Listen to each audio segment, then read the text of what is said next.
प्राचीन समय में जो यौगिक प्रयोग होते, वैज्ञानिक अनुसंधान होते या फिर आयुर्वेद के माध्यम से लोगों को स्वस्थ करने की बात हो, ये सभी कार्य हमारे योगियों द्वारा, हमारे ऋषियों द्वारा ही किए जाते थे।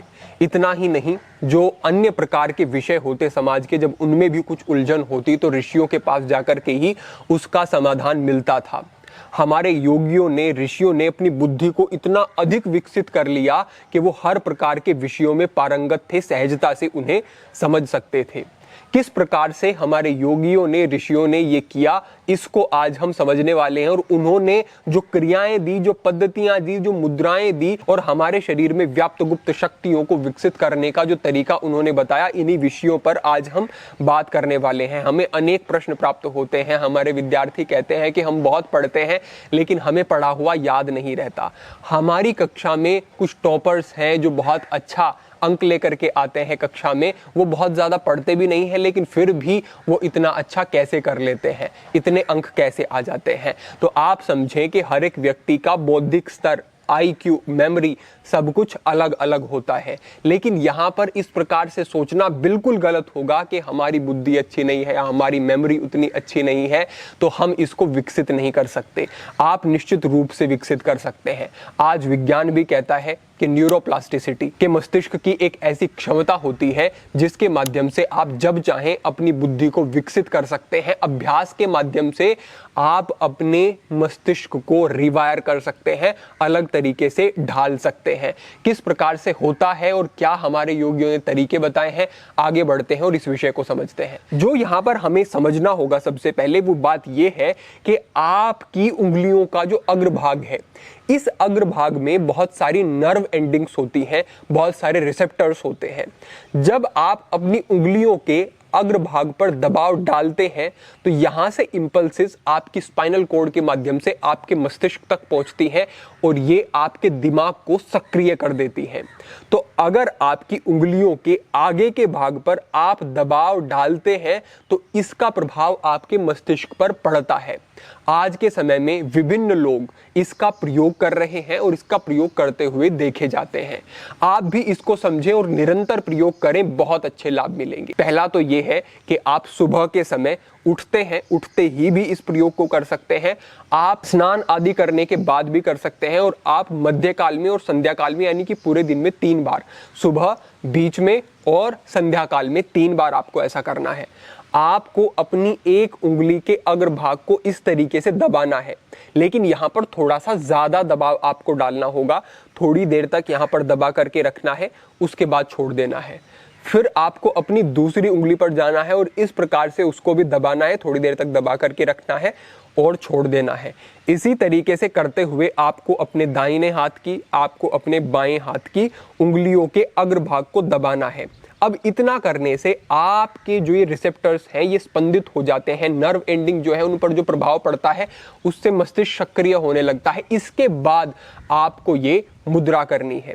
जो हमारी पहली मुद्रा यहाँ पर है वो है हाकिनी मुद्रा। इस मुद्रा का प्रयोग कैसे करना है, आपको अपने हाथों को इस तरीके से मिला लेना है। आप यहाँ पर देखें कि अंगूठे से अंगूठा मिला हुआ है और सभी उंगलियों से उंगलियां मिली हुई हैं। बिल्कुल अग्रभाग से आप इस तरीके से मिलाएंगे।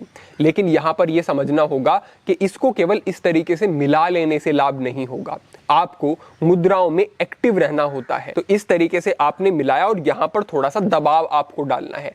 बस इतना करना है कि इस तरीके की मुद्रा आपने बनाई और इस पर थोड़ा सा दबाव आपने उंगलियों पर डाला और इसको करने के बाद आप कमर गर्दन को सीधी करके इसको अपने छाती के सामने रखते हुए हाथों को इस तरीके की स्थिति में आपको रहना है। इस मुद्रा का प्रयोग आप 5 मिनट तक करते हैं, अच्छे लाभ मिलेंगे।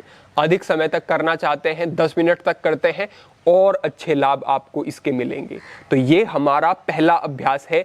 आप अगर इस तरीके से हाकिनी मुद्रा का अभ्यास करते हैं, और इससे पहले हमने जो आपको बताया कि आपको इस तरीके से प्रेस कर लेना है, दबा लेना है अपनी उंगलियों के अग्रभाग को, इससे आपका मस्तिष्क सक्रिय होना शुरू हो जाएगा। ये प्राचीन क्रियाएं हैं मुद्राओं के अभ्यास। मुद्रा क्या है? एक विशेष प्रकार से चैनलाइज करना अपनी ऊर्जा को, जो ऊर्जा आपके शरीर से बाहर जा रही होती है उसको मोड़ करके अपने शरीर में ही वापस लेकर के जाना, ये मुद्राओं का कार्य होता है। मुद्राओं को विशेष स्थान दिया गया है और इसे योग आसनों के अभ्यास से भी ऊपर रखा गया है। तो आपको ये पहली मुद्रा करनी है जो है हाकिनी मुद्रा। इससे आगे बढ़ते हुए जो हमारी दूसरी मुद्रा है वो है उत्तरा बोधि मुद्रा। उत्तरा यानी कि ऊपर की तरफ, बोधि यानी कि चेतना को ऊपर की तरफ उठाने वाली ये मुद्रा है। इससे आपका मस्तिष्क शांत रहेगा, आपकी एकाग्रता बढ़ जाएगी, आपका फोकस बढ़ जाएगा, आप अच्छे तरीके से चीज़ों को पढ़ सकेंगे और पढ़ के याद भी रख सकेंगे। इसका अभ्यास आपको इसी प्रकार से जैसे हमने पहले बताया 3 समय करना है और इसके लाभ स्पष्ट आपको देखने हैं। किस तरीके से मुद्रा को करना है ये भी आप समझ लें। आपको अपने हाथों को इस प्रकार से, अपनी जो प्रथम उंगलियां हैं 3, इनको इस तरीके से आपस में लेकर के आना है, क्रॉस कर लेना है। इसके बाद जो आपकी ये प्रथम उंगली है इसको आपको बाहर की तरफ खोल लेना है और इसके अग्रभाग को यहाँ पर आपको इस तरीके से मिलाना है। यहाँ पर मिलाने के बाद अंगूठे को भी आपको इस तरीके से मिला लेना है और इस मुद्रा को या तो आप इस तरीके से बैठ करके, आसन लगा करके इस तरीके से बैठ के कर सकते हैं, या फिर आप अपने अनाहत चक्र यानी कि छाती के सामने ला करके इस तरीके से भी इस मुद्रा का अभ्यास कर सकते हैं। एकाग्रचित होकर के इस मुद्रा को करते हुए गहरे लंबे सांस लें, आपका मन सहज स्थिर होने लगेगा और अनेक मानसिक और एकाग्रता पर आपको आपकी प्रभाव दिखाई देंगे। ये हमारा दूसरा अभ्यास हुआ, उत्तरा बोधि मुद्रा का अभ्यास। ये मुद्रा भी आपको करनी है। तीसरे स्थान पर हम आपको यहाँ पर एक और सरल अभ्यास बता रहे हैं। आपको करना ये है कि आपको आपकी दृष्टि को कहीं भी जमाना है, और इसको हम ऐसे नहीं कह रहे हैं कि आपको ये सुबह ही करना है या फिर आपको ये शाम को ही करना है, बैठ कर ही आसन लगा कर ही करना है। आप पढ़ रहे हैं, पढ़ते पढ़ते थोड़ा सा थकान अनुभव करने लगते हैं, आप पढ़ रहे हैं, आपकी एकाग्रता भंग होनी शुरू हो जाती है, मन भटकना शुरू हो जाता है। करना यह है कि आपको सहज बैठ जाना है। पढ़ते पढ़ते ही आप पलंग पर या भूमि पर बैठ सकते हैं और बैठ करके किसी भी एक स्थान को देखना शुरू कर देना है।